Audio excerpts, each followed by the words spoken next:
दोस्तों, आज हम एक ऐसे विषय पर बात करने जा रहे हैं जो रियलिटी भी है और जिसे अक्सर लोग अनदेखा कर देते हैं, ट्रेडर्स की सच्ची कहानी। तो उससे पहले कि तुम रिलैक्स होकर बैठो, एक छोटा सा काम कर दो। अगर तुम्हें सच में मजा आता है तो वीडियो को लाइक कर दो, और जब तुम्हें मेरी बात दिल से अच्छी लगे तो सब्सक्राइब भी कर देना। कमेंट करके ये भी जरूर बताओ कि तुम कहां से देख रहे हो और कौन सी ट्रेडिंग करते हो, जैसे intraday trading, options trading, crypto trading या फिर कोई और ट्रेडिंग। ये जानना हमेशा मजेदार लगता है कि दुनिया भर से कौन कौन हमारे साथ जुड़ा है। और अब चलो धीरे धीरे इस वीडियो को शुरू करते हैं। चार्ट्स किसी किताब की तरह होते हैं जिसे पहली बार देखने वाला बस उसके कवर को घूरता रहता है, लेकिन जो रोज उस किताब के पन्ने पलटता है वो हर कैंडल की गहराई को समझता है और उसकी भाषा पढ़ता है, क्योंकि चार्ट्स की भाषा मौन होती है पर उसमें आवाज होती है, और वही आवाज किसी नए ट्रेडर को एक प्रोफेशनल की तरफ मोड़ सकती है। जब भी तुम पहली बार कोई चार्ट खोलते हो तो उसमें ऊपर नीचे होती कैंडल्स दिखती हैं, कोई हरे रंग की तो कोई लाल रंग की, कोई लंबी तो कोई छोटी। लेकिन अगर तुम उन कैंडल्स के भीतर छिपी कहानी को नहीं पढ़ते तो वो सिर्फ रंगीन लकीरें बनकर रह जाएंगी और तुम्हें फायदा पहुंचाने के बजाय भ्रम पैदा करेंगी।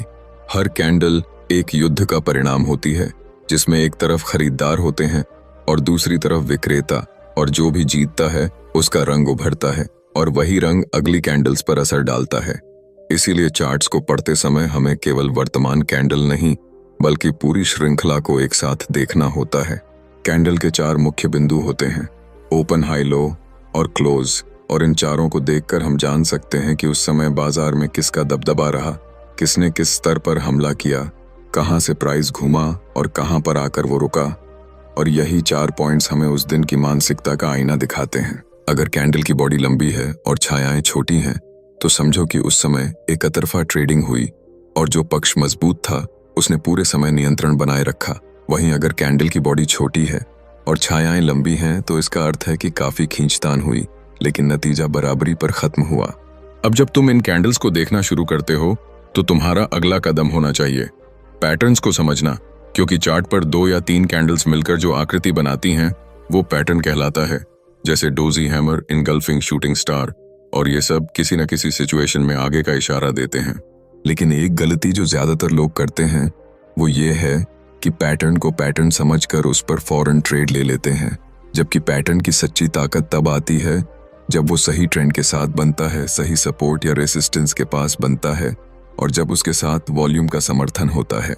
चार्ट में वॉल्यूम वो है जो हमें बताता है कि प्राइस मूवमेंट के पीछे भीड़ की ताकत कितनी थी। अगर प्राइस ऊपर जा रहा है लेकिन वॉल्यूम कम है तो इसका मतलब वो मूवमेंट कमजोर है और किसी भी समय पलट सकता है। लेकिन अगर वॉल्यूम ज्यादा है तो ये एक सच्ची चाल मानी जाती है। अब बात करते हैं सपोर्ट और रेसिस्टेंस की। ये वो स्तर होते हैं जहां बाजार की चाल बार बार अटकती है और वहीं से लौटती है। सपोर्ट वह स्तर है जहां प्राइस गिरते गिरते रुकता है और लोग खरीदारी शुरू करते हैं। वहीं रेसिस्टेंस वह बिंदु है जहां प्राइस चढ़ते चढ़ते थम जाता है और बिकवाली शुरू हो जाती है। अगर प्राइस किसी सपोर्ट को तोड़ देता है और नीचे चला जाता है और फिर जब वापसी करता है तो वही पुराना सपोर्ट अब रेसिस्टेंस बन जाता है, और अगर रेसिस्टेंस टूटता है और प्राइस ऊपर चला जाता है तो वही लेवल अब सपोर्ट का काम करता है। इस प्रक्रिया को रोल रिवर्सल कहा जाता है। ट्रेंड की दिशा पहचानना चार्ट्स पढ़ने में सबसे पहली और सबसे जरूरी कला है, क्योंकि अगर तुम ट्रेंड के साथ हो तो तुम्हारे पक्ष में बाजार चलने के ज्यादा मौके होते हैं, और अगर तुम ट्रेंड के खिलाफ हो तो चाहे एनालिसिस सही हो, नुकसान हो सकता है। अपर ट्रेंड में प्राइस लगातार ऊंचे हाई और ऊंचे लो बनाता है, जबकि डाउन ट्रेंड में प्राइस लगातार नीचे के हाई और नीचे के लो बनाता है। और अगर प्राइस एक दायरे में घूम रहा है तो वो साइडवेज कहलाता है, और उस समय ट्रेड लेने से बचना ही बेहतर होता है, क्योंकि वो समय भ्रम और झूठे संकेतों से भरा होता है। मूविंग एवरेज एक ऐसा औजार है जो प्राइस के औसत को दिखाता है। जैसे 10 दिन का मूविंग एवरेज पिछले 10 दिनों के प्राइस का औसत दिखाता है, और अगर प्राइस इसके ऊपर है तो वो बुलिश माना जाता है, अगर नीचे है तो वो बेरिश संकेत देता है। मूविंग एवरेज क्रॉसओवर भी बहुत जरूरी संकेत होते हैं। जैसे जब छोटा एवरेज बड़ा एवरेज को ऊपर की तरफ काटता है तो उसे बुलिश क्रॉसओवर कहा जाता है, और जब नीचे की तरफ काटता है तो उसे बेरिश क्रॉसओवर कहते हैं। और इन दोनों का उपयोग ट्रेंड बदलने के समय किया जाता है। ब्रेकआउट वो स्थिति होती है जब प्राइस एक सीमित दायरे से बाहर निकलता है और नई दिशा में तेजी से भागता है। अगर ये ब्रेकआउट वॉल्यूम के साथ होता है तो वो ज्यादा मजबूत माना जाता है, और अगर वॉल्यूम साथ नहीं है तो वो फेक ब्रेकआउट हो सकता है, जिससे लोगों को फंसा दिया जाता है। बहुत से लोग ब्रेकआउट होते ही उसमें कूद पड़ते हैं, लेकिन समझदार ट्रेडर रिटेस्ट का इंतजार करते हैं। यानी वो देखते हैं कि प्राइस ब्रेकआउट के बाद वापस उसी स्तर पर आता है या नहीं, और अगर आता है और वहां से फिर मूव करता है तो वो रियल ब्रेकआउट कहलाता है।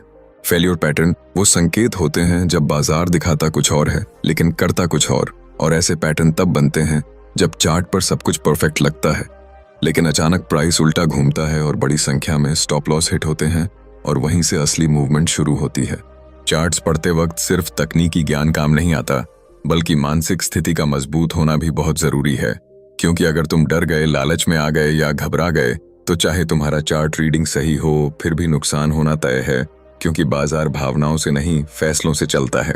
एक अच्छा ट्रेडर वही होता है जो चार्ट्स को हर दिन पढ़ता है, समझता है, हर कैंडल को नोट करता है, हर पैटर्न को याद करता है और हर गलती से सीखता है। और जो सीखने की ये प्रक्रिया नहीं छोड़ता वही धीरे धीरे एक प्रोफेशनल बनता है। जब तुम चार्ट को रोज देखना शुरू करते हो तो धीरे धीरे उसमें बने पैटर्न्स तुम्हारी आंखों को पहचाने लगते हैं, और तुम बिना सोचे समझे पहचान जाते हो कि ये बुलिश संकेत है या बेरिश। लेकिन उसके बावजूद सबसे बड़ी गलती होती है जल्दबाजी से ट्रेड लेना और बिना पुष्टि के फैसला करना, जो किसी भी प्रो ट्रेडर की पहचान नहीं होती। चार्ट्स में केवल पैटर्न देख लेना ही काफी नहीं होता, उससे पहले जरूरी होता है उस पैटर्न का सही स्थान पर बनना, सही ट्रेंड में बनना और सही कंफर्मेशन के साथ आना। क्योंकि अगर कोई हैमर पैटर्न एक अप ट्रेंड में बनता है तो वो सिग्नल नहीं होता, लेकिन वही पैटर्न डाउन ट्रेंड के अंत में बनता है तो वो ट्रेंड रिवर्सल का संकेत देता है। ट्रेडिंग में सबसे जरूरी है इनपुट का संयम, क्योंकि हर सिग्नल पर रिएक्ट करना एक इमोशनल ट्रेडर की निशानी है। लेकिन प्रो ट्रेडर वही होता है जो सिग्नल को देखता है, उसे नोट करता है, उसका बैकग्राउंड चेक करता है और फिर जब पूरा कंफर्मेशन मिलता है तभी वो ट्रेड करता है, और वो भी एक तय स्टॉप लॉस और टारगेट के साथ। चार्ट पढ़ते समय हमेशा ये देखो कि मौजूदा मूवमेंट किस स्ट्रक्चर का हिस्सा है। क्या ये ट्रेंड के कंटिन्यूएशन का हिस्सा है, या ये एक कंसोलिडेशन जोन है, या ये एक फेल ब्रेकआउट का शिकार है। क्योंकि इन तीनों स्थितियों में प्राइस का बिहेवियर अलग होता है और वहीं से तुम्हारे फैसले भी बदलने चाहिए। ज्यादातर नए ट्रेडर ब्रेकआउट को देखकर इतने एक्साइटेड हो जाते हैं कि तुरंत पोजीशन ले लेते हैं, लेकिन ब्रेकआउट के बाद का सबसे कठिन काम होता है धैर्य से इंतजार करना कि क्या प्राइस उसी लेवल पर रिटेस्ट करेगा या नहीं, क्योंकि वहीं से असली मूवमेंट की पुष्टि होती है और वहीं से जोखिम कम होता है। अगर तुमने ये कला सीख ली कि ब्रेकआउट के बाद का रिटेस्ट कहां और कैसे आता है, तो समझो कि तुमने नुकसान से बचने का सबसे बड़ा हथियार हासिल कर लिया। क्योंकि फेक ब्रेकआउट ट्रेडिंग की दुनिया में सबसे ज्यादा लोगों को नुकसान पहुंचाने वाला फंदा है और उसी में सबसे ज्यादा पैसा डूबता है। हर मूवमेंट, चाहे वो ऊपर की तरफ हो या नीचे की तरफ, उसके पीछे एक मानसिकता होती है, और उस मानसिकता को पहचानना ही चार्ट्स पढ़ने की असली कला है। क्योंकि चार्ट्स कभी झूठ नहीं बोलते, लेकिन हमारी जल्दबाजी उन्हें गलत साबित कर देती है, और जब नुकसान होता है तो हम चार्ट्स को दोष देने लगते हैं। ट्रेडिंग का खेल 80% मानसिकता है और सिर्फ 20% तकनीक और चार्ट्स। तुम्हें वो तकनीक तो सिखा सकते हैं, लेकिन मानसिकता तुम्हें खुद बनानी होती है, और वो बनती है बार बार के अनुशासन से, बार बार की असफलता से और हर बार खुद को दोबारा खड़ा करने से। चार्ट्स पढ़ते समय एक बात हमेशा याद रखनी चाहिए कि हमें केवल अगली कैंडल की भविष्यवाणी नहीं करनी है, बल्कि पूरे स्ट्रक्चर को समझना है कि ये पैटर्न किस दिशा में बन रहा है। क्या ये बड़े ट्रेंड के खिलाफ है या उसी के साथ, और क्या इसमें भीड़ की भागीदारी है या सिर्फ भ्रम का असर। बहुत बार ऐसा होता है कि चार्ट्स पर साफ दिखता है कि प्राइस ऊपर जा रहा है, लेकिन अगर वॉल्यूम उसका साथ नहीं दे रहा तो वो चाल बहुत जल्दी थक जाती है। और प्रो ट्रेडर ऐसे मौके पर कभी कूदते नहीं, क्योंकि उन्हें पता है कि सच्चा ब्रेकआउट तब होता है जब वॉल्यूम उसे ताकत देता है। अब बात करते हैं फ्लैग और पेनेंट पैटर्न्स की। ये पैटर्न अक्सर एक बड़ी चाल के बाद बनते हैं, जहां प्राइस कुछ देर कंसोलिडेट करता है और फिर उसी दिशा में दोबारा तेजी से भागता है। और अगर ये पैटर्न वॉल्यूम के साथ बनते हैं तो वो बड़ी मूवमेंट का संकेत बनते हैं, जिन्हें प्रो ट्रेडर्स कभी मिस नहीं करते। राइजिंग वेज और फॉलिंग वेज जैसे पैटर्न उल्टे संकेत देते हैं, और जब ये सपोर्ट या रेसिस्टेंस के पास बनते हैं तो बहुत सटीक संकेत देते हैं कि बाजार किस दिशा में फंस चुका है और कब वहां से ब्रेक करेगा और कब फंसाएगा। और यही वो जगह होती है जहां प्रो और बिगिनर ट्रेडर अलग होते हैं। चार्ट्स पर एक और महत्वपूर्ण चीज होती है जो कम लोग समझते हैं, वो है डाइवर्जेंस। जब प्राइस ऊपर जा रहा होता है लेकिन इंडिकेटर नीचे दिखा रहा होता है, या जब प्राइस नीचे जा रहा होता है और इंडिकेटर ऊपर, तब ये डाइवर्जेंस किसी संभावित ट्रेंड रिवर्सल का सबसे गहरा संकेत होता है। डाइवर्जेंस को पकड़ना इतना आसान नहीं होता, क्योंकि इसके लिए तुम्हें RSI, MACD या किसी अन्य इंडिकेटर को प्राइस के साथ मिक्स करके देखना पड़ता है। लेकिन अगर तुमने ये पकड़ लिया कि डाइवर्जेंस कहाँ बन रहा है, तो तुम बड़ी गिरावट या उछाल से पहले बाजार के मूड को समझ सकते हो। अब बात करते हैं टाइम फ्रेम की, क्योंकि चार्ट्स पर टाइम फ्रेम बदलने से पूरा दृश्य बदल जाता है और एक कैंडल जो 1 घंटे में दिख रही है वो एक दिन के चार्ट पर सिर्फ एक छोटा सा भाग होती है। इसलिए तुम्हें मल्टी टाइम फ्रेम एनालिसिस की आदत डालनी होगी ताकि तुम बड़े ट्रेंड और छोटे मूवमेंट दोनों को समझ सको। अगर तुम केवल एक टाइम फ्रेम पर रहोगे तो तुम आधा सच जानोगे, लेकिन जब तुम एक ही चार्ट को 5 मिनट, 15 मिनट, 1 घंटा और एक दिन के फ्रेम में देखोगे तो तुम्हें उसकी आत्मा दिखाई देगी और तुम ये समझ पाओगे कि प्राइस वाकई कहाँ जाना चाहता है। बहुत से नए ट्रेडर सोचते हैं कि चार्ट को एक बार देख लिया मतलब सब समझ लिया, लेकिन चार्ट्स रोज नए होते हैं, रोज उनका मिजाज बदलता है और एक अच्छा ट्रेडर वही होता है जो हर दिन उस मिजाज को पढ़ता है, हर दिन उसकी दिशा पहचानता है और हर दिन उसी अनुसार निर्णय लेता है। चार्ट्स की सबसे बड़ी खूबी ये है कि वो कभी बदलते नहीं, वो हमेशा संकेत देते हैं, लेकिन हमारी नजर बदल जाती है, हमारी भावनाएं हावी हो जाती हैं और हम उन संकेतों को नजरअंदाज कर देते हैं, और जब नुकसान होता है तो हम कहते हैं कि बाजार ने धोखा दे दिया। जब कोई नया ट्रेडर चार्ट पर कोई लाइन या इंडिकेटर देखता है तो वो समझता है कि ये बस एक टेक्निकल चीज है, लेकिन हकीकत ये है कि चार्ट पर बना हर पैटर्न एक भीड़ की साइकोलॉजी का नतीजा होता है और इंडिकेटर उसी भीड़ की सोच को डिकोड करने का एक टूल है। इसलिए सबसे पहले आपको ये समझना होगा कि इंडिकेटर से पहले सोच को पकड़ना जरूरी है, और सोच को पकड़ने के लिए पैटर्न की आदत डालनी होती है, तभी आप एक प्रो की तरह चार्ट पढ़ सकते हैं।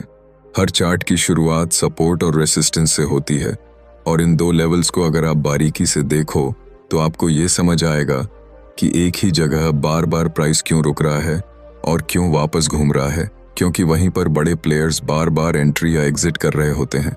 और जब आप ये पहचानने लगते हो कि एक जगह पर बार बार रुकावट हो रही है, तो वहीं से असली ट्रेंड की दिशा तय होती है, और यहीं से आपको समझ आता है कि अगला बड़ा मूव कहां से निकल सकता है। अब बात करते हैं इंडिकेटर्स की, जिनको हर नया ट्रेडर शुरुआत में लेकर बैठ जाता है, जैसे RSI, MACD, बॉलिंजर बैंड्स या फिर मूविंग एवरेज। लेकिन इनमें सबसे बड़ी गलती ये होती है कि लोग इनको अकेले यूज करने लगते हैं, जबकि इनका असली काम तब शुरू होता है जब आप इनको चार्ट के स्ट्रक्चर के साथ मिलाकर पढ़ना शुरू करते हैं, क्योंकि कोई भी इंडिकेटर तब तक सटीक नहीं होता जब तक वो प्राइस एक्शन के साथ मैच ना करे। मान लो आपने RSI लगाया और आपको दिखा कि RSI 70 के ऊपर जा चुका है, तो इसका मतलब ये नहीं कि आप तुरंत सेल कर दो, बल्कि आपको देखना होगा कि उस वक्त प्राइस क्या कर रहा है। क्या वो किसी रेसिस्टेंस पर है, क्या वहां पर पहले भी रुकावट आई थी, और क्या वहां से पहले कोई बड़ी गिरावट आई थी। अगर हाँ, तो RSI का 70 के ऊपर जाना अब मायने रखता है, वरना आप फॉल्स सिग्नल के शिकार हो सकते हो। MACD एक और ऐसा टूल है जो आपको ट्रेंड की पुष्टि देता है, लेकिन MACD को भी सिर्फ लाइन क्रॉस देखकर यूज करना एक बड़ी भूल है, क्योंकि अगर मार्केट एक रेंज में है तो MACD बार बार क्रॉस देगा, लेकिन प्राइस वहीं अटका रहेगा और आप हर बार उलझते रहोगे। इसलिए MACD को तभी यूज करो जब आपको चार्ट पर एक क्लियर ट्रेंड दिख रहा हो, और जब आप देखो कि प्राइस लगातार और उसी के साथ MACD भी पॉजिटिव डाइवर्जेंस दे रहा है, तभी उस पर भरोसा करना सही रहेगा। अब बात करते हैं बॉलिंजर बैंड्स की, जो ज्यादातर लोग ओवरबॉट या ओवरसोल्ड लेवल देखने के लिए यूज करते हैं, लेकिन असल में ये टूल आपको मार्केट की वॉलेटिलिटी को समझने का मौका देता है। और अगर आप देखो कि बैंड्स सिकुड़ रहे हैं और प्राइस बैंड्स के बीच सिमटता जा रहा है, तो इसका मतलब है कि बहुत बड़ा ब्रेकआउट या ब्रेकडाउन आने वाला है, और वहीं से आप अपने एंट्री की तैयारी शुरू कर सकते हो, क्योंकि जब बैंड्स फटते हैं तो प्राइस तेजी से दौड़ता है और वहीं से प्रॉफिट कमाने का असली मौका बनता है। मूविंग एवरेज एक ऐसा टूल है जो ट्रेंड की दिशा बताता है, लेकिन अगर आप इसको सिर्फ एक लाइन मानकर चलोगे तो बहुत धोखा खाओगे, क्योंकि जब मार्केट साइडवेज होता है तब ये मूविंग एवरेज भी कोई मायने नहीं रखता। इसलिए आपको पहले देखना है कि ट्रेंड क्लियर है या नहीं, और अगर क्लियर है तो कौन सा मूविंग एवरेज आपको उस ट्रेंड में सही सपोर्ट या रेसिस्टेंस दिखा रहा है। जैसे 20 EA शॉर्ट टर्म ट्रेंड के लिए अच्छा है, जबकि 50 और 200 EMA लंबे ट्रेंड को पकड़ने के लिए कारगर होते हैं। इंडिकेटर्स तभी काम करते हैं जब आप उनकी लिमिट को समझते हो, क्योंकि हर टूल की अपनी एक बाउंड्री होती है। और अगर आप सोचते हो कि एक ही टूल हर सिचुएशन में काम करेगा, तो आप एक बुरी गलतफहमी में हो, क्योंकि मार्केट कभी एक जैसे नहीं चलता। हर दिन नया मूव बनता है, हर दिन नई कहानी होती है, और आपको उस कहानी को समझने के लिए केवल इंडिकेटर नहीं बल्कि चार्ट का इतिहास पढ़ना आता होना चाहिए।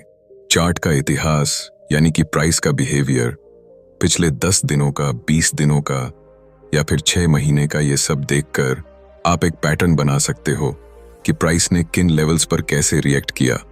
और फिर जब वही प्राइस दोबारा उन लेवल्स के करीब आता है, तो आपके पास पहले से तैयारी होती है कि यहाँ से क्या हो सकता है, और यही तैयारी आपको प्रोफेशनल बनाती है। अगर आप ये सोचते हो कि बस एक सेटअप सीख लिया, अब रोज पैसा बनेगा, तो आप गलत हो, क्योंकि चार्ट रीडिंग एक आर्ट है, और ये आर्ट हर दिन आपको कुछ नया सिखाता है। कभी कभी मार्केट आपको ट्रेंड दिखाता है, लेकिन अंदर से वो रेंज में ही रहता है और आप फंस जाते हो। इसीलिए चार्ट को देखने का एक नज़रिया बनाओ, और ये नज़रिया तभी बनेगा जब आप हर इंडिकेटर को एक कंपास की तरह देखोगे ना, कि एक गाइड की तरह। क्योंकि गाइड रास्ता बदल नहीं सकता, लेकिन कंपास आपको सही दिशा दिखाता है। मार्केट में सबसे बड़ा झूठ ये फैलाया गया है कि एक परफेक्ट इंडिकेटर है जो सब कुछ बता देगा, लेकिन सच्चाई ये है कि इंडिकेटर तभी सही बोलता है जब आप उसके साथ चार्ट को और कैंडल्स को और ट्रेंड को और वॉल्यूम को एक साथ मिलाकर देखते हो। तभी उसका इशारा वाकई काम का होता है, वरना आप हर बार गलत दिशा में ट्रेड कर दोगे और फिर खुद से ही नाराज हो जाओगे। आपको एक प्रो की तरह चार्ट पढ़ने के लिए हर दिन एक प्रैक्टिस करनी होगी कि आप बिना किसी इंडिकेटर के चार्ट को देखकर समझ सको कि भीड़ क्या सोच रही है और मार्केट किस ओर जाने वाला है, और उसके बाद इंडिकेटर को सिर्फ उस सोच की पुष्टि के लिए यूज करना है। तब जाकर आप प्रोफेशनल की तरह सोच पाओगे। जब आप ये सीख जाते हो कि मार्केट में कोई इंडिकेटर मैजिक नहीं है और हर टूल एक माइंडसेट को डिकोड करने का तरीका है। हर एक ट्रेंड लाइन जो चार्ट पर खींची जाती है, उसका मतलब सिर्फ एक लकीर नहीं होता, बल्कि वो लाइन उस मार्केट के हजारों ट्रेडर्स की सोच को दर्शाती है जो उस लेवल पर एकजुट हो जाते हैं, और यही सोच उस लाइन को ट्रेंड लाइन बनाती है। और जैसे ही प्राइस दोबारा उस लाइन को छूता है, वैसे ही हजारों की संख्या में ऑर्डर एक्टिवेट होते हैं और प्राइस वहीं से या तो बाउंस करता है या फिर तोड़कर नई दिशा में निकल पड़ता है। जब भी चार्ट पर कोई सपोर्ट या रेजिस्टेंस बनता है, तो वो सिर्फ एक पॉइंट नहीं होता, बल्कि एक पूरा जोन होता है, और उस जोन के अंदर कई बार प्राइस आता है, फंसता है, और फिर या तो ऊपर की तरफ ब्रेकआउट देता है या नीचे की तरफ ब्रेकडाउन देता है। और इस ब्रेकआउट या ब्रेकडाउन को पहचानना ही एक प्रोफेशनल ट्रेडर की सबसे बड़ी ताकत होती है। चार्ट पर जब कोई बड़ा मूवमेंट आता है, तो वो कभी भी बिना वॉल्यूम के नहीं आता, और अगर आप वॉल्यूम को बिना समझे चार्ट पढ़ने की कोशिश करते हैं, तो आप अधूरी जानकारी के साथ ट्रेड कर रहे होते हैं, क्योंकि वॉल्यूम ही बताता है कि उस प्राइस मूवमेंट के पीछे कितनी ताकत है, और क्या उस मूवमेंट में जान है या सिर्फ एक फेक चाल है जो ट्रेडर्स को फंसाने के लिए बनाई गई है। कई बार आपको चार्ट पर एक परफेक्ट पैटर्न बनता दिखाई देगा, जैसे हेड एंड शोल्डर या डबल टॉप, लेकिन सिर्फ पैटर्न के बनने से कोई भी ट्रेड लेना एक बड़ी गलती हो सकती है, जब तक कि आप उस पैटर्न के साथ वॉल्यूम का कंफर्मेशन ना लें। और जब आप देखेंगे कि ब्रेकआउट वाले कैंडल पर वॉल्यूम में अचानक उछाल आया है, तभी आप उस ब्रेकआउट को एक मजबूत ब्रेकआउट मान सकते हैं, और तभी उस पर ट्रेड लेना फायदेमंद होगा। कई नए ट्रेडर्स चार्ट पर सिर्फ इंडिकेटर के भरोसे ट्रेड करते हैं, लेकिन सच्चाई ये है कि इंडिकेटर सिर्फ एक सहारा होते हैं और उनका रोल सेकेंडरी होता है। असली ट्रेडिंग प्राइस एक्शन से होती है, और प्राइस एक्शन का मतलब है कि आप कैंडलस्टिक पैटर्न को समझें, सपोर्ट और रेजिस्टेंस को पढ़ें, और मार्केट की ब्रीथ को महसूस करें, क्योंकि मार्केट एक कहानी की तरह चलती है, और हर कैंडल उस कहानी का एक शब्द होती है। हर कैंडल जो चार्ट पर बनती है, वो सिर्फ एक रंग या शेप नहीं होती, बल्कि वो बताती है कि उस टाइम पीरियड में मार्केट में क्या जंग चली, कितने लोग खरीदार बने और कितने लोग बेचने वाले रहे, और कौन जीता और कौन हारा। यही सब कुछ उस कैंडल की बॉडी और विक्स से समझा जा सकता है। और अगर आपने इस कला को पकड़ लिया, तो आप किसी भी टाइम फ्रेम पर प्राइस को पढ़ सकते हैं। चार्ट को पढ़ते समय एक बहुत जरूरी बात होती है कि आप टाइम फ्रेम का चयन सोच समझ कर करें, क्योंकि एक ही स्टॉक का चार्ट अगर आप 5 मिनट पर देखें तो कुछ और दिखेगा, और अगर 1 घंटे के चार्ट पर देखें तो एक अलग कहानी मिलेगी। इसलिए हमेशा पहले बड़े टाइम फ्रेम से शुरू करें और फिर छोटे टाइम फ्रेम पर आकर एंट्री पॉइंट ढूंढें, क्योंकि बड़े टाइम फ्रेम की दिशा को नज़रअंदाज करना मतलब नदी के खिलाफ तैरने की कोशिश करना है। जब आप किसी स्टॉक या इंडेक्स का चार्ट देख रहे होते हैं तो ध्यान रखें कि पिछले कुछ दिनों की मूवमेंट ही नहीं बल्कि पिछले कुछ हफ्तों और महीनों की मूवमेंट को भी देखें, क्योंकि मार्केट की मेमोरी बहुत लंबी होती है और कई बार 2 महीने पहले बना हुआ एक सपोर्ट या रेजिस्टेंस लेवल आज के चार्ट पर अचानक एक्टिव हो सकता है। और अगर आपने उस पुराने लेवल को देखा नहीं है तो आप उस मूवमेंट को समझ ही नहीं पाएंगे। बहुत से ट्रेडर्स चार्ट पर सिर्फ ब्रेकआउट की तलाश में रहते हैं, लेकिन उन्हें यह समझना होगा कि ब्रेकआउट ट्रेडिंग से ज्यादा सुरक्षित और प्रॉफिटेबल होती है रिट्रेसमेंट पर ट्रेडिंग, क्योंकि जब प्राइस किसी लेवल को तोड़ता है और फिर दोबारा उसी लेवल पर लौटता है और वहां सपोर्ट लेता है, तब वह एक मजबूत एंट्री पॉइंट होता है और उस पर स्टॉप लॉस भी छोटा रखा जा सकता है, जिससे रिस्क रिवॉर्ड अच्छा बनता है। चार्ट पर जब भी कोई मूवमेंट आता है तो वो हमेशा एक कारण से आता है और वो कारण या तो टेक्निकल होता है या न्यूज़ बेस्ड, लेकिन प्रोफेशनल ट्रेडर्स हमेशा चार्ट पर उस लेवल को पहले से पहचान लेते हैं जहां पर मूवमेंट आने की संभावना होती है और वो अपनी स्ट्रेटजी पहले से तैयार रखते हैं ताकि जब भी वह मूवमेंट आए तो वो बिना घबराहट के सही समय पर एंट्री कर सकें और एक अच्छा प्रॉफिट कमा सकें।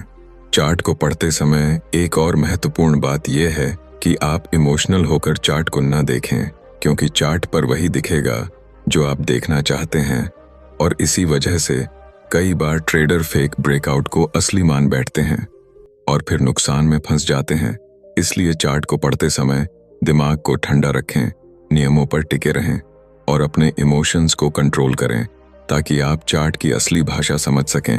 अगर आप चार्ट पढ़ने में माहिर बनना चाहते हैं तो आपको हर दिन चार्ट को समय देना होगा। आपको सिर्फ लाइव मार्केट में ही नहीं बल्कि मार्केट बंद होने के बाद भी चार्ट पर वापस जाकर यह देखना होगा कि आज क्या हुआ, कहाँ मूवमेंट आया, क्यों आया और क्या वह मूवमेंट पहले से दिखाई दे रहा था या नहीं, और अगर नहीं दिखाई दिया तो क्यों नहीं दिखाई दिया। यही एनालिसिस आपको एक सच्चा ट्रेडर बनाएगा। चार्ट पर जब कभी भी कोई गैप बनता है, जैसे ओपनिंग गैप अप या गैप डाउन, तो वो गैप सिर्फ एक गैप नहीं होता बल्कि वो ट्रेडर्स की इमोशनल रिएक्शन का एक नतीजा होता है। और इस गैप को कैसे भरता है मार्केट, ये बहुत कुछ बताता है। अगर गैप भरने के बाद प्राइस स्थिर रहता है तो वो एक स्ट्रॉन्ग सपोर्ट या रेजिस्टेंस बन सकता है, और अगर गैप भरने के बाद प्राइस फिर से उसी दिशा में चलता है तो वो एक कंटिन्यूएशन सिग्नल होता है। चार्ट को प्रोफेशनल तरीके से पढ़ना सिर्फ प्राइस की लाइन को देखना नहीं होता बल्कि उसके पीछे छिपे हुए साइकोलॉजी को पकड़ना होता है। एक अच्छा ट्रेडर चार्ट में सिर्फ कैंडल की दिशा नहीं देखता बल्कि ये समझता है कि ये दिशा क्यों बनी और किसने बनाई और इसका अगला कदम क्या हो सकता है। चार्ट का हर कैंडल एक कहानी बताता है, लेकिन वो कहानी तब समझ आती है जब आप वॉल्यूम के साथ उस मूवमेंट को जोड़कर पढ़ना सीखते हो। अगर आपने वॉल्यूम एनालिसिस को चार्ट पैटर्न के साथ नहीं जोड़ा तो आप सिर्फ सतह पर चल रहे हो और गहराई में छुपा हुआ मुनाफा आपके हाथ से निकल जाएगा। प्राइस कभी भी सीधे ऊपर या नीचे नहीं जाता, वो एक साइक्लिक वे में मूव करता है जिसमें अप ट्रेंड, डाउन ट्रेंड और कंफ्यूजन का फेज शामिल होता है। जब भी चार्ट में कैंडल्स तेजी से ऊपर की तरफ जाती हैं तो कई बार रिटेलर उसे ब्रेकआउट मानकर एंट्री कर लेते हैं, जबकि प्रोफेशनल ये समझते हैं कि ये ब्रेकआउट सही है या फेक।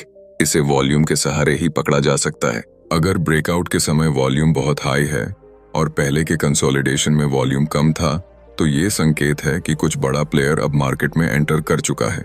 चार्ट में फेक ब्रेकआउट को पहचानना तब आसान होता है जब आप प्राइस एक्शन और वॉल्यूम को एक साथ ऑब्जर्व करते हो और देखते हो कि ब्रेकआउट के बाद सस्टेनेबिलिटी कितनी देर रहती है। ज्यादातर नए ट्रेडर ब्रेकआउट होते ही ट्रेड में घुस जाते हैं और 1-2 कैंडल के बाद फंस जाते हैं, जबकि प्रोफेशनल इंतजार करता है कि ब्रेकआउट के बाद प्राइस दोबारा उसी लेवल पर आकर रिटेस्ट करता है या नहीं। रिटेस्ट ट्रेडिंग में एक गोल्डन रूल होता है, क्योंकि वही जगह होती है जहां प्रोफेशनल्स अपनी असली एंट्री करते हैं और वहां से जो मूव आता है वो मजबूत होता है। अब बात करते हैं सपोर्ट और रेजिस्टेंस की, जो चार्ट के वो पिलर होते हैं जिन पर पूरा स्ट्रक्चर टिका होता है। अगर आपने गलत सपोर्ट या रेजिस्टेंस को पहचान लिया तो आपकी ट्रेडिंग दिशा ही गलत हो जाएगी और नुकसान होना तय है।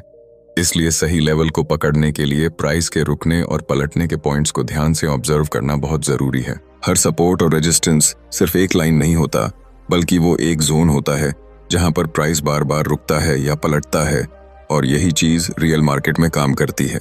बहुत सारे लोग चार्ट पर एक सीधी लाइन खींचकर सोचते हैं कि ये सपोर्ट है, लेकिन वो भूल जाते हैं कि मार्केट एक परफेक्ट मशीन नहीं बल्कि इमोशंस से चलने वाला सिस्टम है। इसलिए सपोर्ट रेंज होती है, ना कि पॉइंट। जैसे ही कोई लेवल बार बार टच होकर प्राइस को रोके या ऊपर भेजे तो समझो वही असली सपोर्ट है, और अगर वो टूट जाए तो वही लेवल रेजिस्टेंस में बदल जाता है। अब बात करें ट्रेंड लाइन की, तो ये सबसे सिंपल लेकिन सबसे पावरफुल टूल होता है जो ट्रेडिंग में विजन देता है। अगर आपने सही तरीके से अप ट्रेंड और डाउन ट्रेंड को ट्रेंड लाइन से मार्क कर लिया तो आपको मार्केट की दिशा क्लियर दिखने लगेगी और ट्रेडिंग डिसीजन लेना आसान हो जाएगा। ट्रेंड लाइन खींचते समय सबसे जरूरी बात यह है कि कम से कम 2 से 3 टच पॉइंट्स हों और वो लाइन प्राइस की बॉडी से जुड़कर जाए, ना कि सिर्फ विक्स को छूकर। जैसे जैसे ट्रेंड लाइन की वैलिडिटी बढ़ती है, यानी जितनी बार वो टेस्ट होती है और फिर प्राइस पलटता है, उतना ही ज्यादा भरोसेमंद वो ट्रेंड लाइन बन जाती है। अगर कभी प्राइस ट्रेंड लाइन को तोड़ दे और उसके बाद उसी लाइन को रिटेस्ट करके नीचे जाए तो समझो ट्रेंड टूट चुका है और अब रिवर्सल का समय है। अब हम चलते हैं कैंडलस्टिक पैटर्न की तरफ, क्योंकि ये पैटर्न्स उस भाषा की तरह हैं जिसमें मार्केट अपना मूड बताता है। हर बुलिश या बेरिश कैंडल एक संकेत होती है, और अगर आपने उसे सपोर्ट या रेजिस्टेंस के पास देखा तो उसकी वैल्यू और बढ़ जाती है। जैसे बुलिश एंग्लिफिंग पैटर्न अगर किसी स्ट्रॉन्ग सपोर्ट पर दिखे और वॉल्यूम भी साथ दे रहा हो तो समझो वहां से एक दमदार बाउंस बैक आने वाला है। इसी तरह बेरिश पिन बार या शूटिंग स्टार अगर रेजिस्टेंस के पास बने और उसके बाद अगली कैंडल उसे कंफर्म करे तो वहां से एक तेज गिरावट की उम्मीद की जा सकती है। लेकिन इन पैटर्न्स को अकेले मत देखो, इनकी ताकत तभी होती है जब आप उन्हें मार्केट स्ट्रक्चर, सपोर्ट, रेजिस्टेंस और वॉल्यूम के साथ जोड़कर देखो। अब बात करते हैं मूविंग एवरेज की, जो प्रोफेशनल ट्रेडर का एक बेसिक लेकिन इंपॉर्टेंट टूल होता है। मूविंग एवरेज आपको सिर्फ दिशा नहीं दिखाता, बल्कि ये बताता है कि प्राइस अपने औसत से कितना दूर या करीब है, और ये जानकारी ट्रेडिंग डिसीजन में बहुत काम आती है। अगर प्राइस 200 EMA के ऊपर बना हुआ है और बार बार वहीं से बाउंस ले रहा है तो वो एक स्ट्रॉन्ग अप ट्रेंड का संकेत है, और वही 200 EMA सपोर्ट की तरह काम करता है। लेकिन अगर प्राइस 200 EMA के नीचे चला जाए और फिर ऊपर आने पर वहीं से गिरने लगे तो समझो ट्रेंड बदल चुका है और अब वो लाइन रेजिस्टेंस बन चुकी है। छोटे मूविंग एवरेज जैसे 20 EMA या 40 EMA आपको शॉर्ट टर्म ट्रेंड और एंट्री पॉइंट्स पकड़ने में मदद करते हैं, जबकि बड़े मूविंग एवरेज लॉन्ग टर्म दिशा दिखाते हैं। अब हम बात करें ट्रेडिंग साइकोलॉजी की, जो चार्ट रीडिंग के अंदर सबसे छुपा हुआ लेकिन सबसे जरूरी हिस्सा है। चार्ट पर जो भी मूवमेंट होता है वो किसी न किसी इंसान के डर या लालच की वजह से होता है। इसलिए अगर आप ट्रेडिंग करते समय भीड़ की सोच को समझ जाओगे तो चार्ट आपके लिए खुली किताब बन जाएगा। जैसे अगर कोई स्टॉक लगातार गिर रहा है और अचानक एक बड़ी बुलिश कैंडल बनती है तो लोग उसमें फंस जाते हैं, जबकि प्रोफेशनल समझते हैं कि ये एक डेड कैट बाउंस हो सकता है, ना कि असली रिवर्सल।